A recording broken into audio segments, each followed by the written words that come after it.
Hello, everybody. Welcome back to John Podcast for another episode. So, just to get this off the bat, I'm probably not going to do every Sunday uploads because, truth be told, I'm exhausted right now. I am very tired. I think I might do Friday episodes too because I have 2 days that are largely free, not completely. I still do some work those days, but I have 2 days that are largely free, and I'll probably use those 2 days to watch the movies that I need to watch to talk about them on the show, and then yeah. So anyway, get that off the bat. Every Friday, I'll work to make an episode. I don't know if it'll come out on a Friday or Sunday, but I'll certainly record it on Friday. So yeah, that's just get that off the bat there. Alright, so I don't really know. There's people downstairs. Anyway, I don't really know how the last episode did in terms of engagement. I'm not too sure if anybody watched it all the way through. But that's alright, because if it's just a podcast of me kind of just talking to myself, that's alright.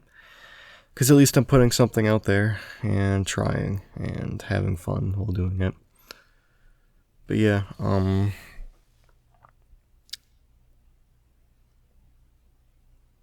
what was I gonna say? Oh, well. Anyway, today we're doing two very special movies that everybody around me seems to not care for. Well, I shouldn't say everybody. I know my brother is a fan of these movies too. But anyway, we're doing two parody movies that I really love. And from you already saw the title, so I might as well introduce them. Doing Scary Movie and Not Another Teen Movie. So I'm going to talk about Scary Movie first here. Basically, Scary Movie is from 2000. It's directed by Keenen Ivory Wayans, and he has his two brothers in the film as well, Marlon Wayans and Sean Wayans. And it's essentially just a parody of horror movies at the time. Like, I got a whole list of the movies it parodies. I Know What You Did Last Summer. I think that's the title, yeah. Halloween, Blair Witch, Scream, The Sixth Sense, The Matrix. It's not a horror movie, but this was there was just a lot of really random stuff in this movie like that. So yeah, basically, it just parodies a lot of the stuff of the 2000s in general, or more late 90s, I should say. That's the main thing it's parodying.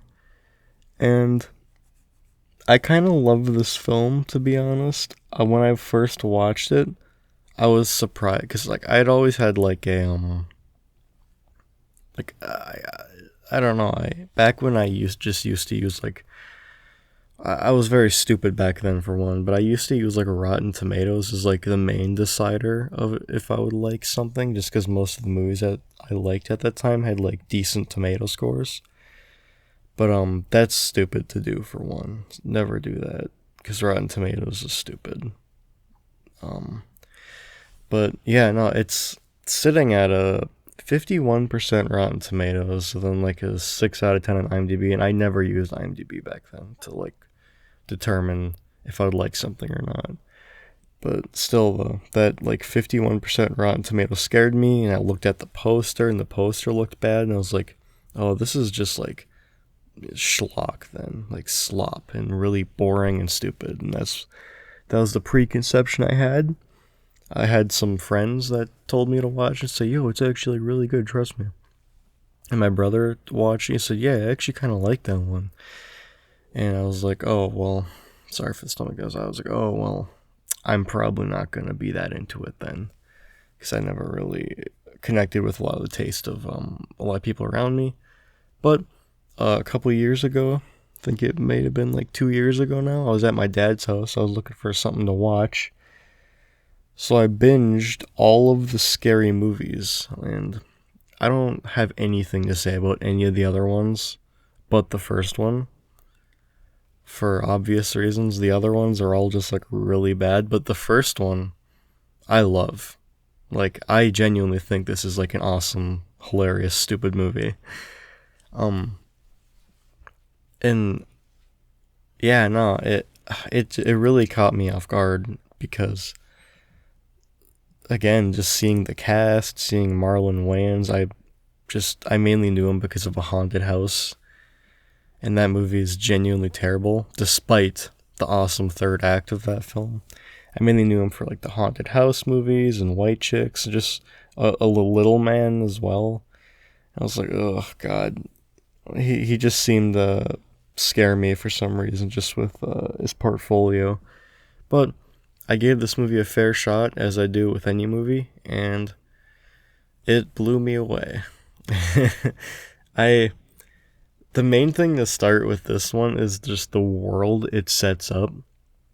From the very beginning, it's basically just saying, yeah, this is just 100% jokes, nothing matters.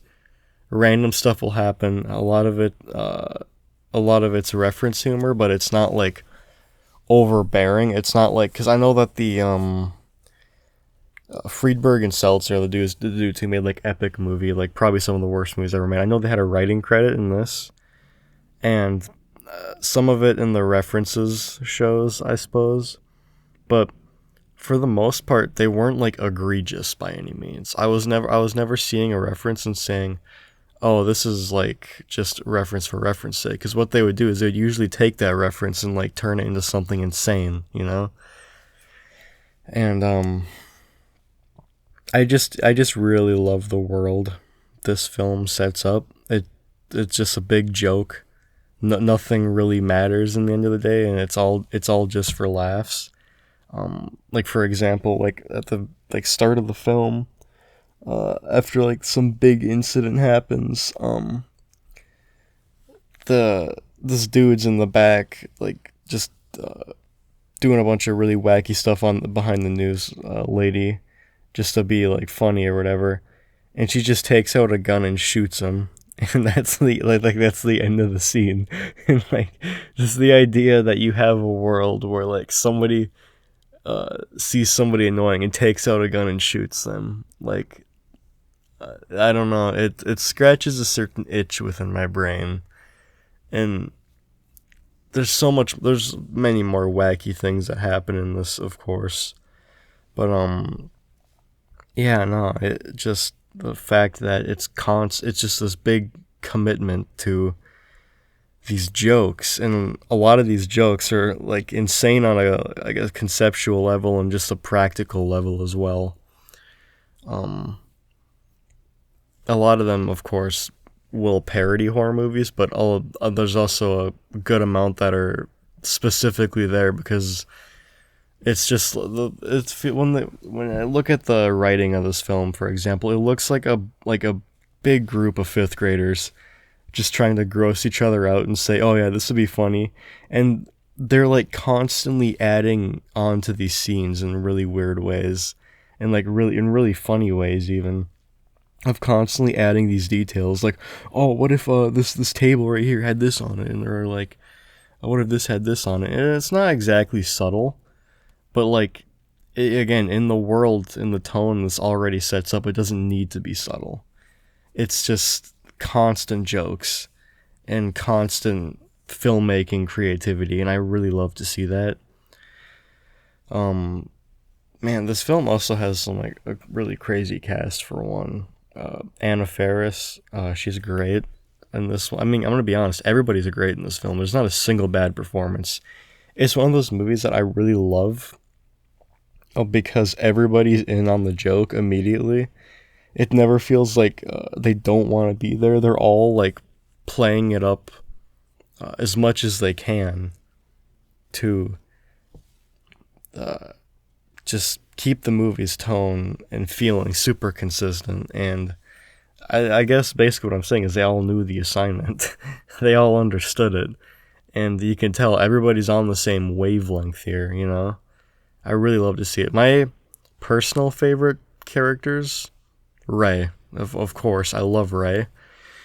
And basically, Rey is literally just, look, I'm gay. Except a lot of the gags they come up with are like surprisingly funny, mainly due to that performance and just the way that people react to him. Like, I don't know. There's definitely like, you could easily take a film like this and make a case and say, yeah, this is like homophobic or transphobic.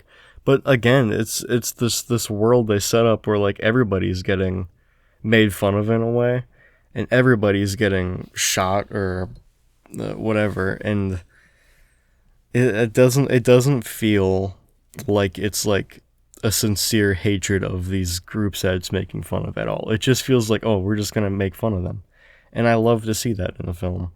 I love to see where everybody's being made fun of in a way, and nobody's taking anything like seriously at all. It's, yeah, just pure jokes, and obviously those jokes won't work for a lot of people, but they absolutely work for me. This movie also has a look that's super reminiscent of the late 90s, early 2000s period of films, and mainly like, teen films, horror films, etc. It definitely follows that look, and the sound as well. It follows the sound, apart from like the more comedic sound effects, of course. But just, yeah, no, the music is like one of the main things. It's just this constant like just this parade of like late 90s and early to, I mean, I don't really, when was this released here? Because I'm assuming it got finished around like July 7th, 2000. Yeah, let's assume it was like fully finished within like a couple months within 2000, right? So just a lot of the music they use is just instantly reminds me of that sort of late 90s vibe that a lot of movies have, except this is like 100% in on the joke, and it's just where was I even going with this? Basically, what I'm saying is the music 100% complements the film and just the time period that it's from. And it's not really, like I said, it's not annoying because the film is just like, immediately it's like letting you in on the joke of saying, hey, this is, to be honest, it feels kind of like a period piece in some ways. It really is just capturing all these tropes from around that time and meshing it all into one big joke film, basically. And it meshes all the music from around that time into one big joke film, and it kind of gives it a period piece quality that I really love to see. And like I watch this film and I'm just transported back to the late 90s, early 2000s. I hate always having to say that because of the way in which this film chose to came out. But yeah, no, it kind of just rules in that respect. And yeah, everybody acts as they should. It's a bunch of, late 20s, early 30-year-olds playing teenagers, and they're very well aware of that. They're all hamming it up to the fullest degree, and I love to see it. Marlon Wayans kind of, when I first watched this, I thought he was really annoying. But upon like further rewatches, I'm like, okay, he's doing a lot here. he's just the stoner character that you see in these movies, but they're 100% aware that those characters are usually like really annoying and samey. So he's just hamming up literally every scene with the most annoying laugh possible. And like the scene you like first see him in, he's trying to roast his own sister. He makes a joke about their mom, and then she's like, that's our mom too. Then he makes a joke about their dad, and he's like, so what, I don't know him. And he's like, wait, me neither. Like that, him instantly dropping like everything he had there to say, wait, me neither, was like, I don't know, it's the line delivery in this film that kills it. Like every line is delivered with an insane confidence that I love to see in these films. Again, this the whole film in general is like super confident, and I absolutely love it. um, man, one thing I really love with this film is that like it starts off with a joke, and you're like, oh, that's kind of funny, but then it takes that same joke and like keeps pushing it further, and I'm like, oh wow, and it gets to the point where like some of these like jokes that they pull off, I'm like, dude, like to set that up would be insane in on terms of like, thanks, Adrian. Sorry, that was my phone, but let's turn that to don't disturb so that doesn't happen again. But some of the jokes that they pull off on terms of like a practical level of setting up all the practical elements they need, like some stunt work, a lot of goo in one scene in particular. I'm like, geez, like it's like really impressive to witness. It's a very physical movie in a lot of ways. Like people are constantly being hurt in some way, and again, it's just the way that people react to all this. It's, I don't know. I just love these type of worlds that I can absorb myself in, where nothing matters and it's pure chaos essentially. And yeah, I don't know.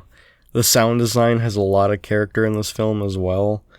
Very cartoony and punchy in a lot of ways. If something is like gross, they'll play the. I'll try to do my best impression. They'll play the like sound like that, for example, like something really like gross or sticky or something. It's super cartoony and it gives the film a ton of character, in my opinion. Um, yeah, no. The one other thing I really appreciate about this film is that the killer has a ton of character. He's not just like a masked villain. All the delivery of his lines is great. The actor who plays him is clearly doing a great job. But he has a ton of character, and I love to see that. I'm gonna go get a Sprite quickly. I'll be back. I'm back, everybody. My bad for that one. Let me put my headphones on. Jeez. Yeah, my throat's starting to dry up just because I'm talking for so long. But, yeah, no. Back to the killer. Yeah, he has a ton of character. He's always doing really wacky stuff, but it's not like annoying wacky. It's like, oh, this makes sense for this type of deranged guy wacky. And, like, yeah, it's juvenile, but again, it's just the way that it feels like a bunch of teens getting together and trying to make something funny. I really love that. I love seeing that in the film. It gives it just an added layer of enjoyment for me. And yeah, man, I didn't even know this was distributed by Walt Disney Studios as well. That's really crazy. Anyway, there's just maximalism present in every single scene. I love to see that. It's constantly being insane on a like a filmmaking level and a conceptual level. Just really wacky stuff always happening. Like it's an hour and 28 minutes and it really never lets up, and I just love that. It's super exciting and it makes rewatches super easy. Oh man. Yeah, it's also a really just unsubtle. Like its unsubtleness also adds to it because again, it's not trying to be subtle. It lets you in. As soon as the movie opens, it's basically saying, "Look what you're in for. Just have fun," and I love it. And it's not like I'm like turning my brain off and having fun. I have my brain on the whole time, and I'm appreciating it from a filmmaking and conceptual level. It's again, yeah, it's not like on the same level as something like, well, same writing level as something like Tucker and Dale versus Evil, but again, it's just this constant reinforcement of, hey, look at this, isn't this insane and stupid? And I love it. I love it a lot. God, there's also like some crazy details in the film, like the beer in the fridge. In one scene, well, the beer throughout the whole movie just has like a bunch of like satanic words for some reason, which I thought was really funny. But there's a bunch of really wacky details in this one that you catch up on, because I didn't even notice the beer thing until this most recent rewatch. But ah, man, I have a blanket fort set up so I wouldn't be able to hear that kind of crap. Yeah, no, a bunch of crazy details. I gotta stop moving around. Never buy a beanbag chair ever. They're awful, and don't podcast on them ever. I'm gonna switch it out after this episode. But yeah, back to the film though. It makes no sense. Like, the plot is like genuinely stupid, but again, it's that constant reinforcement of, hey, look how stupid we are. just continue watching. I dare you. I love it. It doesn't try to be serious. I love it so much. I just love seeing a comedy movie that just does not give a damn. You know, it's great. There's more male nudity than female nudity too, which is also really great to see from one of these films. It goes for the joke. I love it.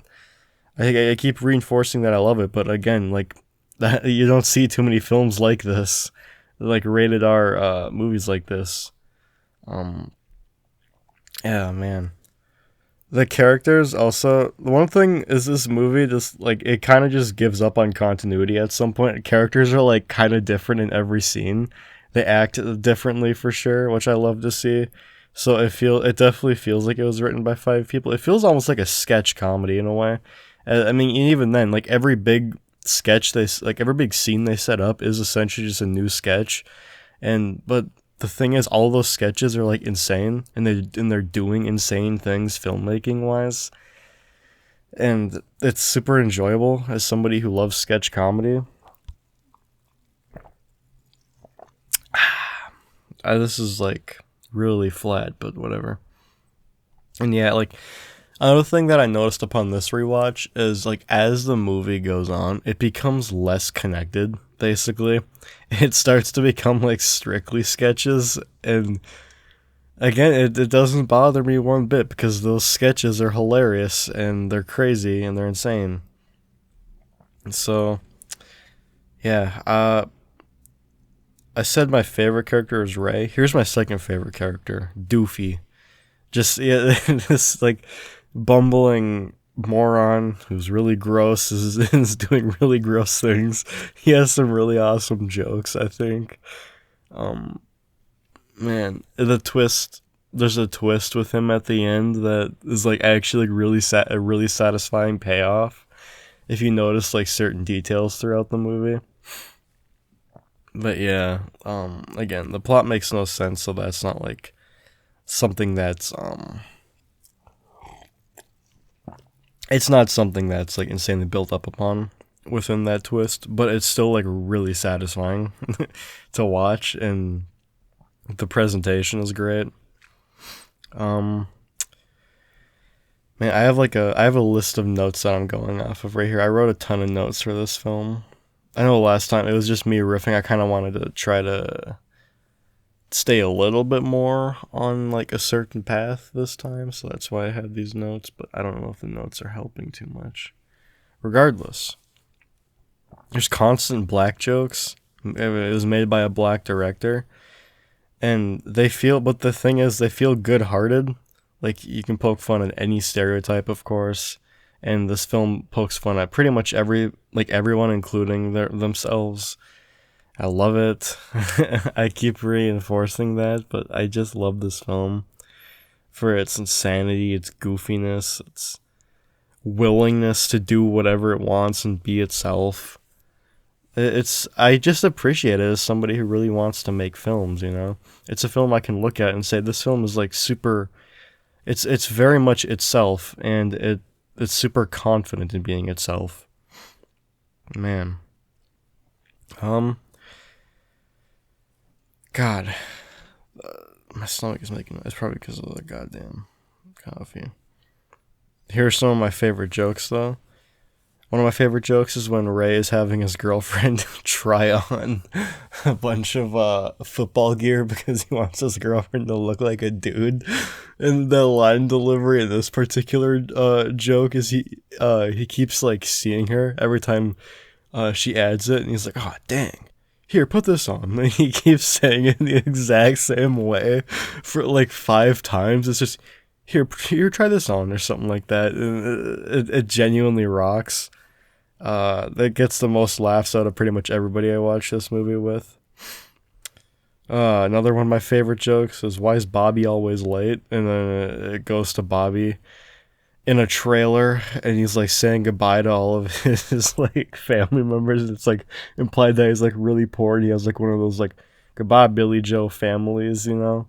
And then the camera pans, and his trailer is literally right on the school. Again, it's just visual gags like that just go so hard. I love it. There's an insane dedication on this film that I love to see for comedies. Man, any scene with Ray though is like genuinely, it just genuinely goes so hard. The Sean Wayans, he just like genuinely kills it. Does this shirt make me look gay? You know, I love it so much.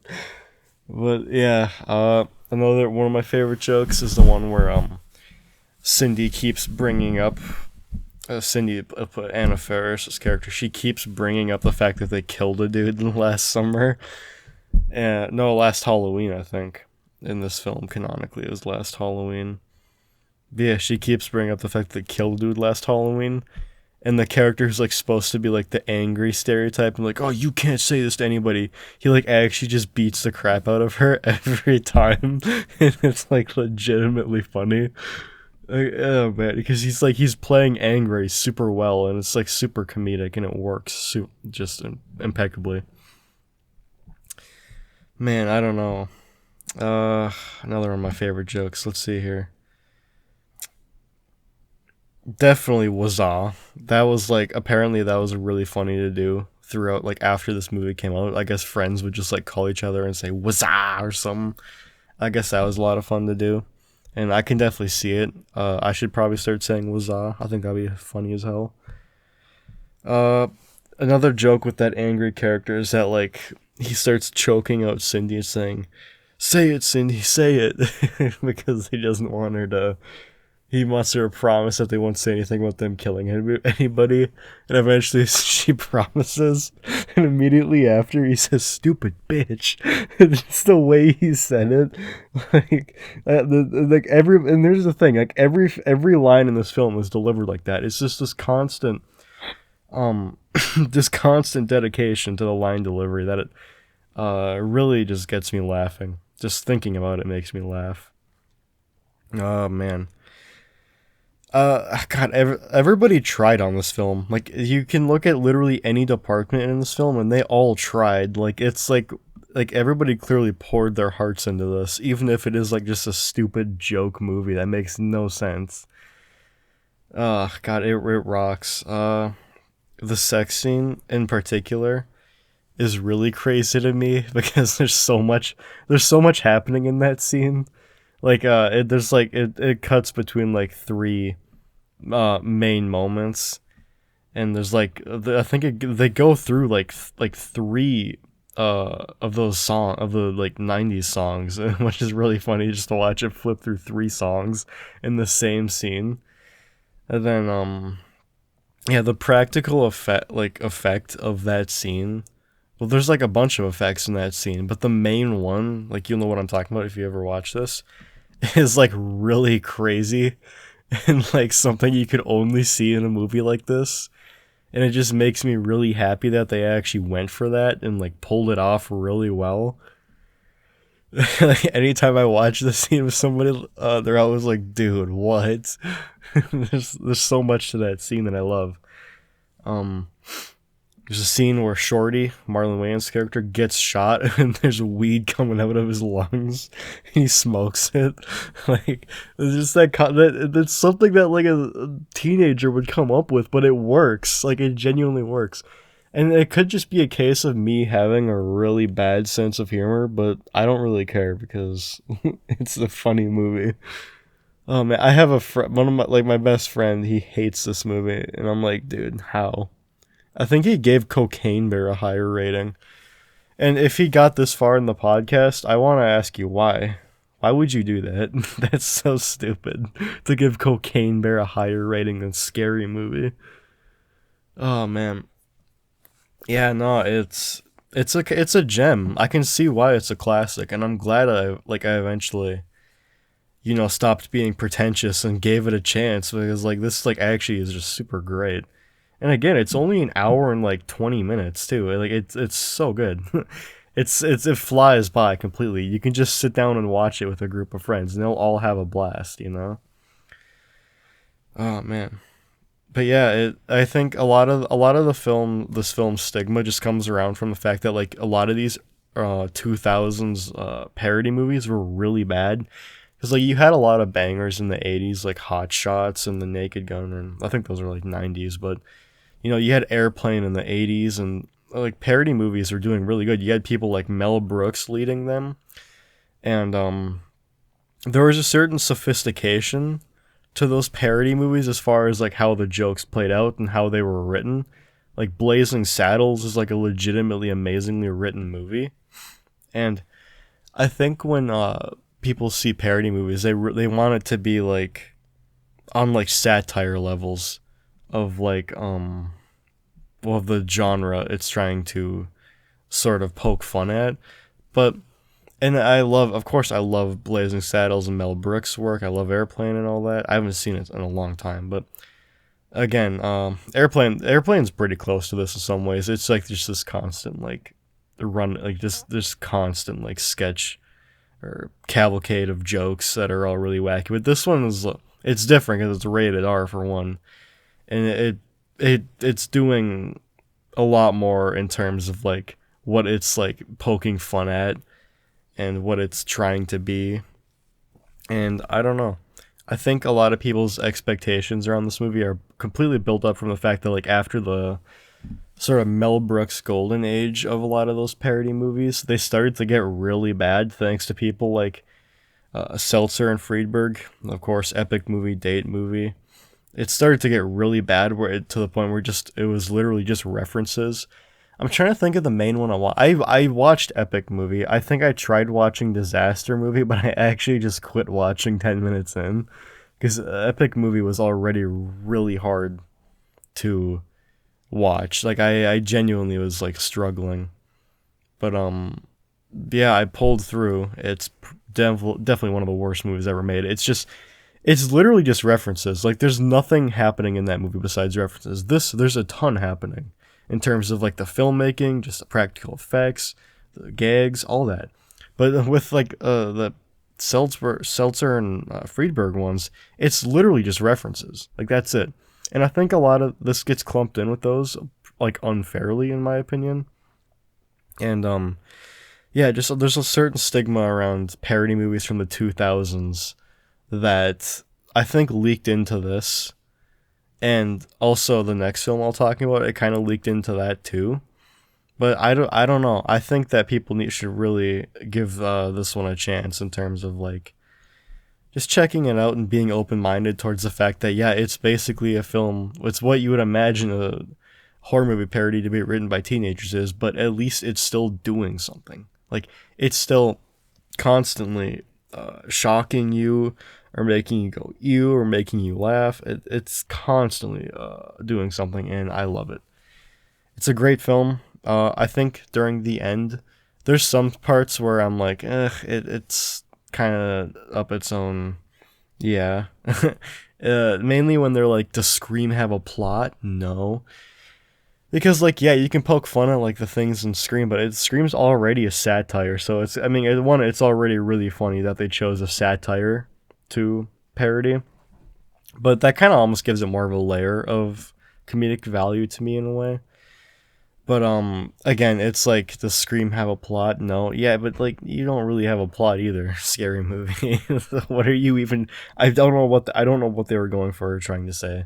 I guess they're just trying to say like, oh, horror movie's stupid, but I don't know why you would choose Scream to make that point when you already have like, um, like what I know what you did last summer in your catalog of movies you're making fun of. And The Sixth Sense is also a legitimately great movie, but this one doesn't really poke fun at that one at all. It just like takes a scene from that and says, What if this scene was stupid?" I love that.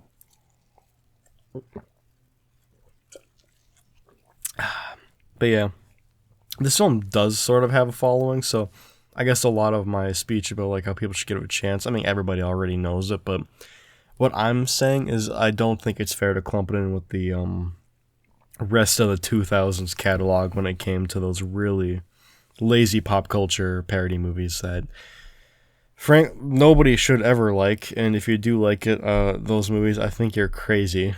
But again, to each their own. Um, but yeah, like those movies are nothing. This movie's something, and I love it. It's constantly, constantly doing really wacky stuff, and it's a blast to watch with people. I wrote down here in my notes, it's like a time capsule, which I think I already said earlier, but it's true. It's like a time capsule in many ways. I think before I had this at like a 6 out of 10, and I was riding a 6 out of 10 for like a good while.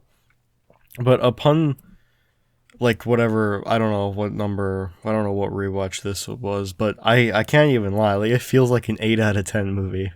It's just, it's what I want out of like these type of comedies, you know? These type of comedies where like nothing matters and the characters are all stupid and they're all caricatures. There's not a single bad performance. All the effects are hilarious and awesome and add to the movie. The music's great. The vibes are great. You know, just the look and feel in terms of cinematography, soundtrack, all that. It's all super great and competent, is what I'll say. It's very competent. It's very satisfied with being itself, and for that, I think it deserves an 8 out of 10. And yeah, I will watch it for the rest of my life, and I'll be unashamed that I watch it. But yeah, I guess I know a lot of people aren't into it. I know a lot of people on Letterboxd that I follow really don't like it. Again, my best friend doesn't like it. I don't know why he doesn't. He's never explained it, but yeah, he just said it makes him angry. I'm like, okay, but you still gave Cocaine Bear a higher score. So where do your priorities lie? Is the real question. All I can say is he's not looking to save cinema like I am. I'm here to save cinema. He's here to kill it. But anyway, yeah, I think I pretty much said everything I want to do about Scary Movie. I highly recommend it. It's a pretty great film. For what it is, it's very good at being what it is, and yeah, it rocks. I think a really good age to watch this would be 13, and then watch it for the rest of your life after that. Anyway, let's move on to the next movie, not another teen movie. So, when was this one released is the real question. I kind of forgot. I think it was around like 2006 or 7. 2001. Okay, I was way off. So yeah, 1 year after Scary Movie. Not another teen movie. This is another one where I'm thinking, it's sad that it has the reputation that it does. Because, let's see here. 5.8 on IMDb, already lower than Scary Movie. 32% Rotten Tomatoes and a 32% Metacritic. And I can't lie, that kind of saddens me because like this is like also kind of hilarious in a lot of ways. It has Chris Evans in it for one. I love to see. And Jamie Presley, and those are like the main two people that I knew. But even the people that I can't name on the top of my head, like actually all kill it. Like this is one of those movies where everybody's like actually like just like Scary Movie. Everybody's like super into their character, and they're hamming it up just the right amount to make it an incredibly enjoyable experience. It's not like annoying, you know. One thing, yeah, I never said this about Scary Movie, but like the way they're hamming it up isn't annoying. It's just constantly reinforcing this tone in the world that these characters live in, and I love it. Oh man, it follows a lot of it plays on a lot of the same tropes that like Scary Movie did in terms of what Scary Movie was saying about like high school movies and all that. There's like one of the it's obviously meant to be a joke, just the fact that everybody in the school is like obviously played by 20 like late 20 early 30-year-olds, except for the freshmen. For some reason they look kind of authentic, and the freshmen, oh my god, something almost broke. The freshmen are also like one of my favorite parts of the movie as well. Just the three freshmen who are looking to lose their virginity, and like it follows that classic format, but like the escapades it takes them on is like genuinely hilarious to me. Yeah, no, it's also one of those things where just like Scary Movie, it completely nails the look. It looks like because in preparation I watched She's All That a while ago, just so I would be able to have something to compare this to, because I haven't seen like half of the movies. I haven't seen most of the movies this is parodying. I've seen like some of the classic John Hughes ones, like The Breakfast Club. But besides that, like She's All That and The Breakfast Club are like the main ones. I haven't seen 16 Candles. I haven't seen a bunch of the stuff that the what were they called, like the Brad Pack. Yeah, I haven't seen much of the stuff that they were in. Surprisingly, I am not a John Hughes aficionado. I like his stuff, but I haven't like gotten around and fully dived into it yet, but beyond the surface level. I do like Planes, Trains, and Automobiles as well. That's also like another movie where I'm like watching. I could say, yeah, that's a Christmas classic. But back to the film. Uh, yeah, I don't know. This is another case of like, dang, it sucks that this movie has the reputation it does, because it's not like those other parody movies around that came out around this time. It's this constant uh cavalcade of jokes and constantly doing something crazy and insane and like from a practical level pretty hard to set up, I'd imagine. And yeah, no, and they completely, like I was going back to this, they completely nailed the look and feel and sound. They played all the hits from around this time. In terms of music, in which I also have to say the music switches in like literally every scene. Like I don't know what.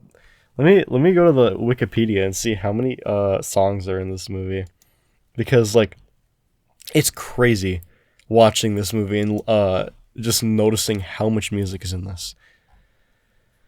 All right, move past the cast. Are you kidding me? Song. Okay, all right. Let me count all of these. So one, two, three. Okay, so we got 12.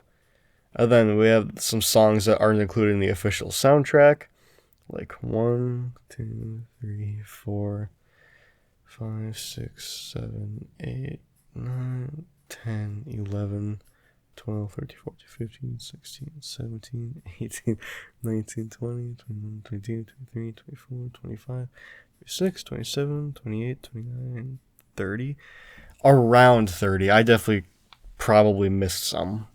But yeah, no, it's like a big like jumble of like music just listed. It's not like in a comprehensible way on the Wikipedia, so I hope they fix that. But yeah, like just around 30 songs of like all hits around that time. And again, it never really gets annoying, because it's just constantly reinforcing just like that this movie is like really stupid, and it's trying to be stupid, and it's funny. And then another thing is, this movie, like if you like already weren't that into it, like, or like if you were like thinking that like, I don't think anybody really went into this thinking it'd be like a smart parody, but immediately it basically, there's a scene dedicated to the fact that like a lot of their humor relies on like poop, farts, and like just general juvenile stuff, but they kind of like call themselves out near the beginning and saying, "You guys find this stuff funny?"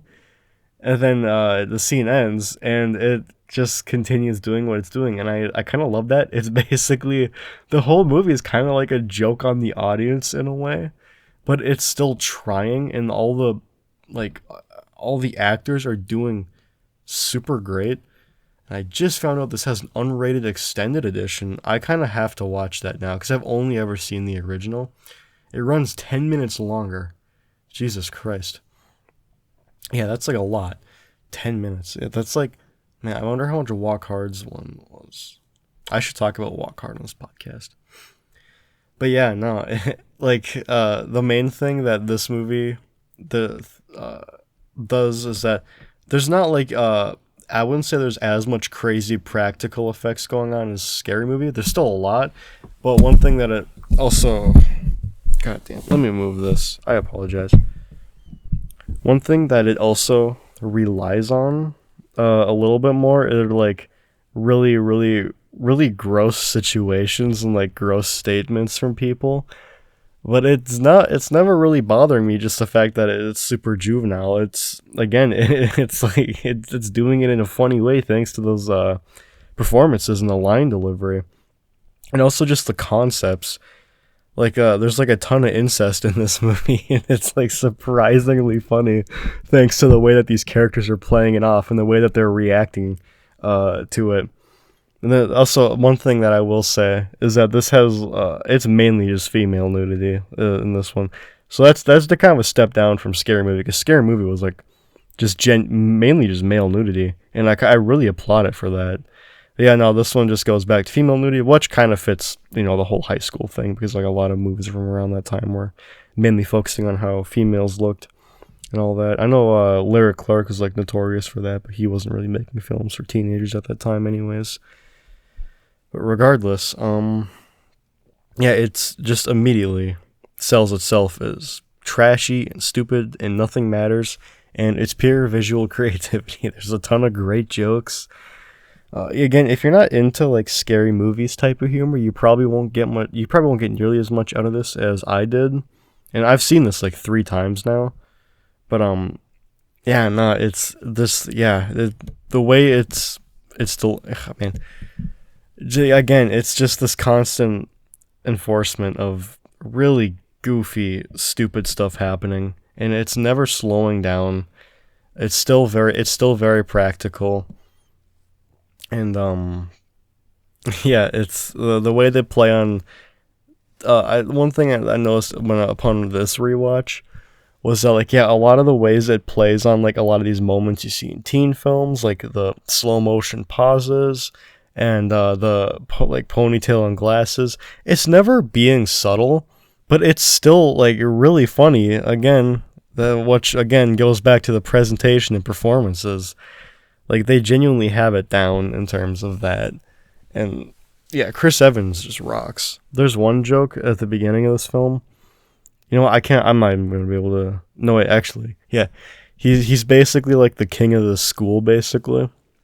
He's walking down the hallway and he looks at a picture of himself and smiles. He walks to the other side of the hallway and looks at a picture of him looking at that picture of himself and smiles. And I'm like, I don't know, there's something about that gets me. It's like something right out of like a Edgar Wright movie or something. And yeah, man, there's so many references.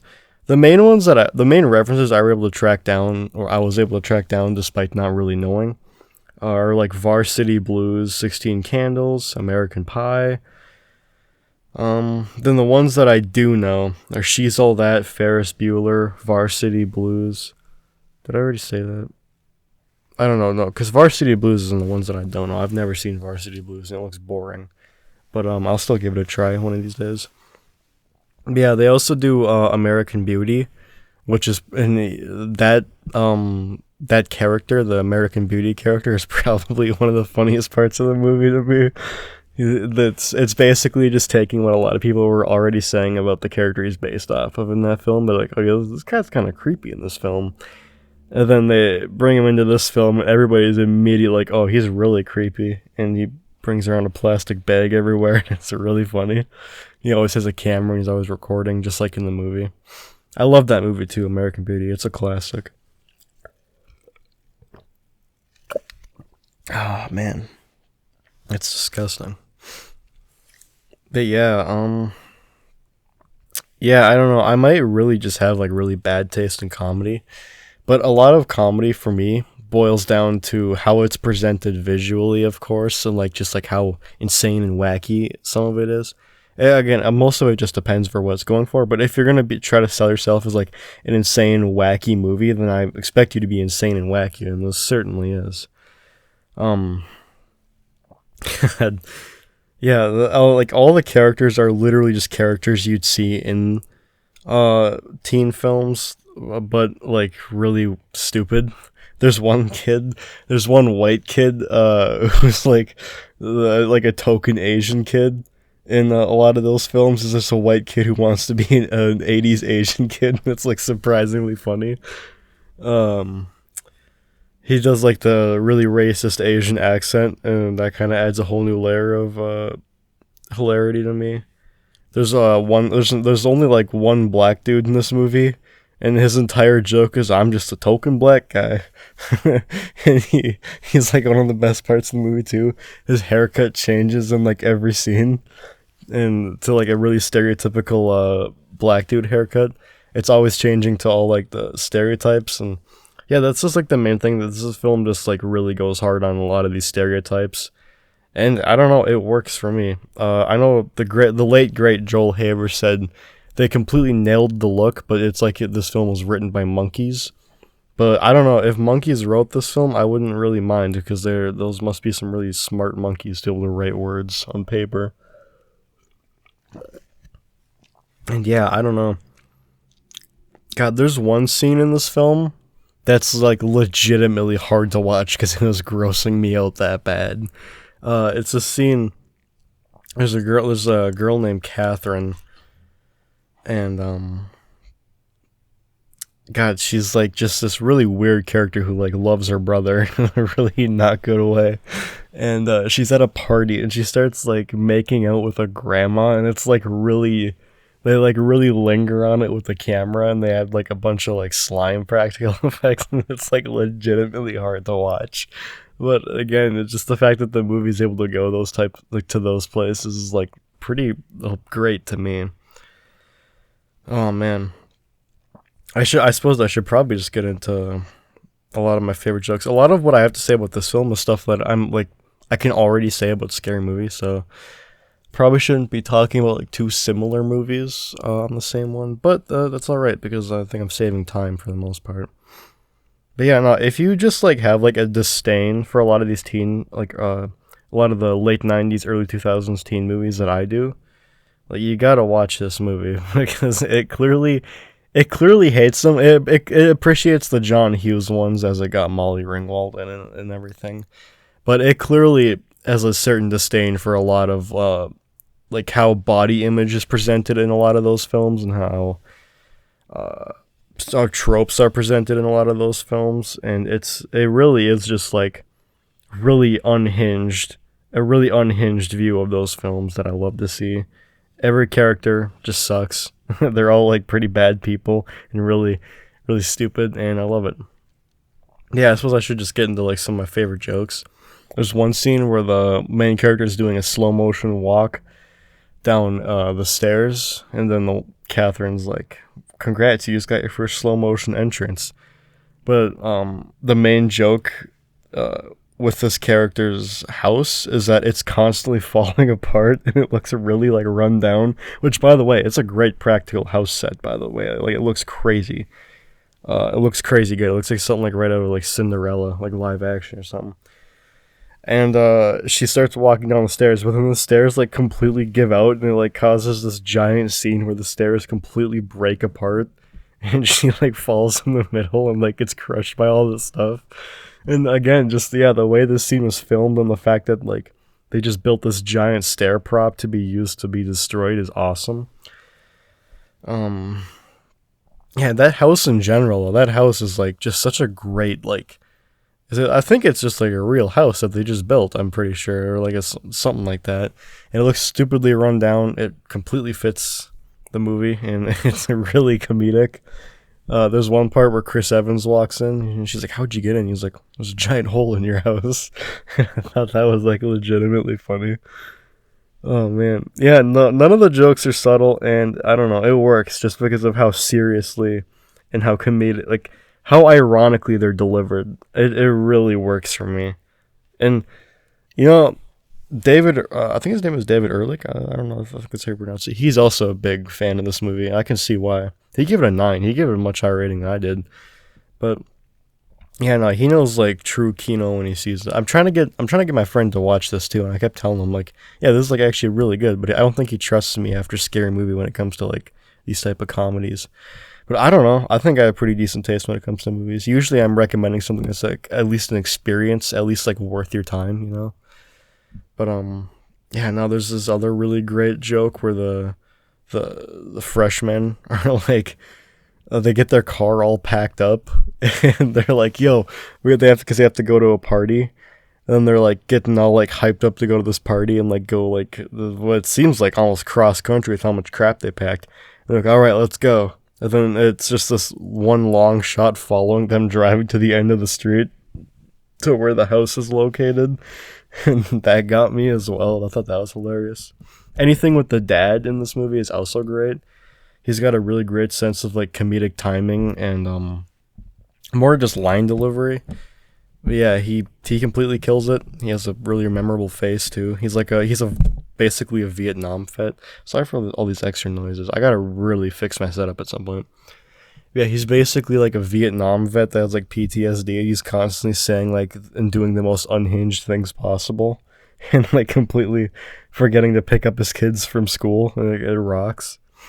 Man, I don't know. Yeah, no, the main kid, the main freshman, who happens to be the main character's brother, he has like crazy hair in this movie too. Just look at like the poster and like look for the kid with like the Johnny Test haircut, and like it was really crazy to see that put to film. If they were to ever make like a Johnny Test movie, they would have had to have made it around this time, because that's the only kid I would ever trust playing Johnny Test. His hair is like absolutely crazy and it's hilarious.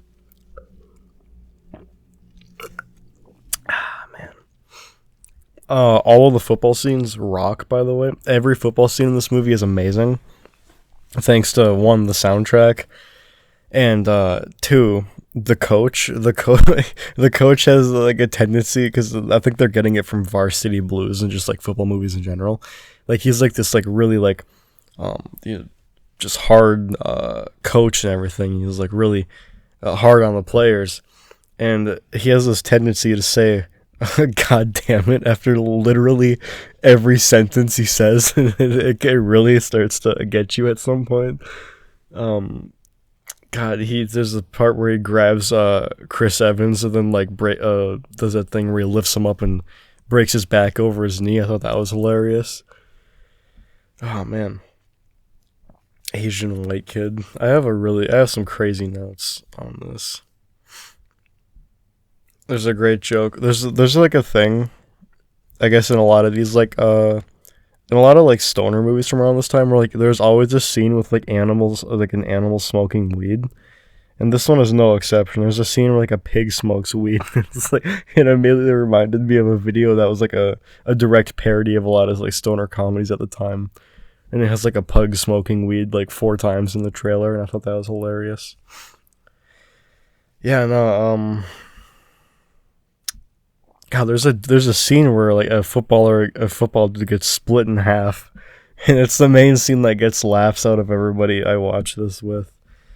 And yeah, no, it rocks. I love just any football scene, just mainly because of that coach. Oh yeah, then like oh man, what's the guy? The guy who plays Bob's Burgers. I think his name is like John H. Benjamin or something. Sorry, I'm getting really close up to the mic here. John Benjamin. He just comes in like out of nowhere in this movie, and like has like a spit competition with the coach, but it only lasts like a couple seconds. But like the coach spits and he spits, and they like make like really weird eye contact, and just to see him in like a live action movie like this for one was already hilarious. But yeah, nah. There's also this really really great scene that takes place during the prom, where like everybody's like they're like these like characters that have tension. They're like having a dance off because they're like trying to prove to the other partner, and then it just cuts to a character in a corner saying, you would never suspect that everybody at this school is a professional dancer. That line got me. I thought that was hilarious. Really great observation in general. There's a really great Somebody's Baby cover as well. I don't know if anybody knows that song, but Somebody's Baby is a classic. Oh man, there's a scene near the end. I hate spoiling movies, but I gotta talk about this scene because I watched this with one of my friends, and it really got him. This character gets hit by a bus trying to get to trying to get to the lead to confess his love, because he's like racing against Chris Evans to get to her. He gets hit by a bus, and then like the next time you see him, he looks like a zombie. And like he takes like a wrong step and like play this like leg crack sound effect, and I just lost my shit while watching it. I thought that was legitimately funny. I just was watching his physical transformation. But yeah, no, if you think you can think of like literally any trope or anything in the 2000s or 90s or regarding teen films, this 100% plays on it. And it's not subtle. Sometimes it does kind of drag in some ways, and some of the jokes I just don't think really needed to be there. But for the most part, like, it's still like, man, what is this movie? This has to be, I think it's like an hour and 20 as well. Let me see here. Does it even say on the Wikipedia?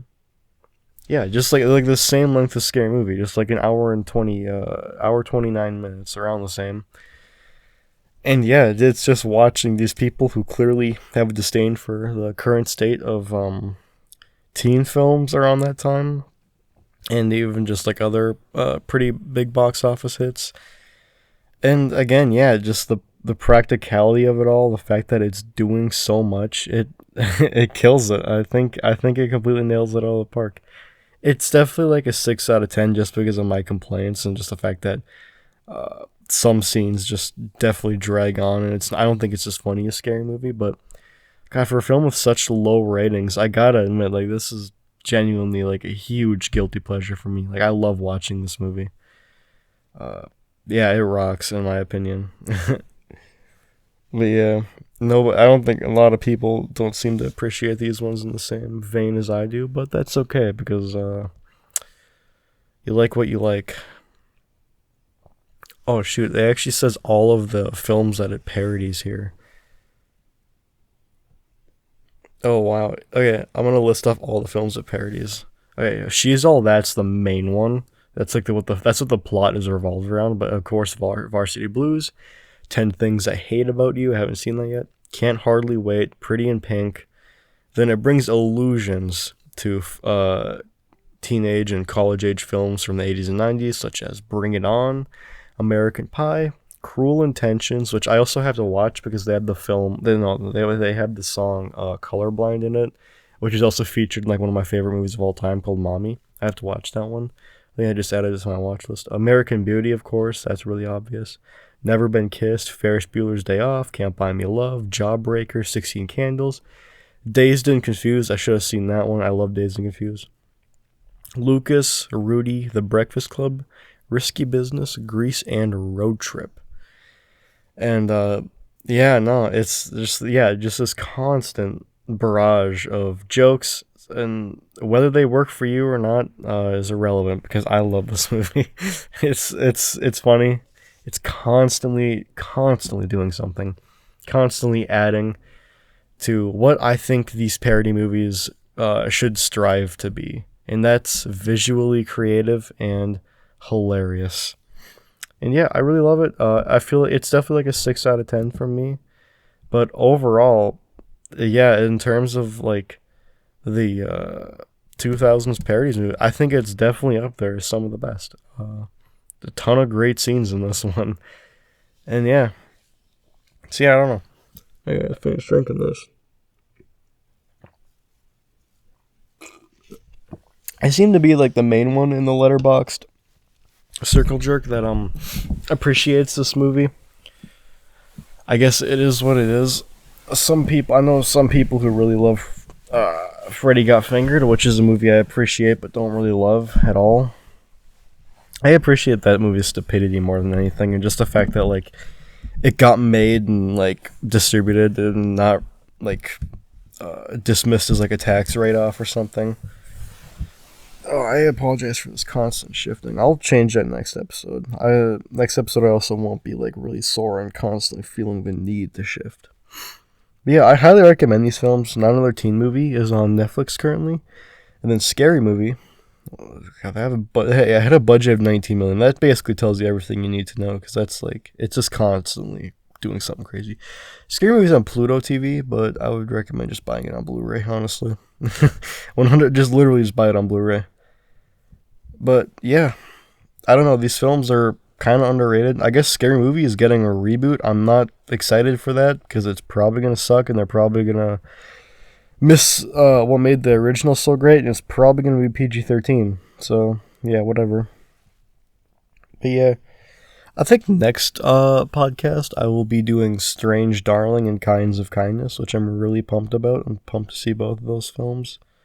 I'll be cover yeah, the Strange Darling is Kyle Gallner in it, which I covered one of his films last episode, of course, to the two people who saw it. But yeah, I'll see when I can get this episode up. I don't know when I'll get it up, but yeah.